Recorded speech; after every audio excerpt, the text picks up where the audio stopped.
Hey guys, so I'm making this quick video for you on how you can possibly fix if you have the Hotpoint microwave and looking for a way how to reset it. Like, I don't know what kind of microwave you got, because if you got the like similar to GE, all you have to do is go like this guy right here, is go to settings, and when you're gonna press settings, then you're just gonna press the reset and filter.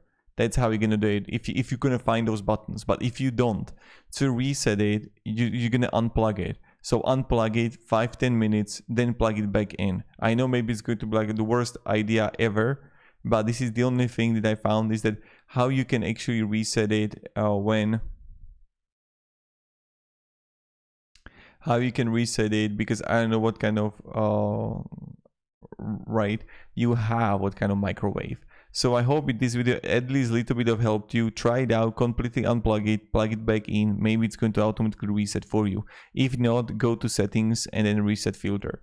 So have a great day and goodbye.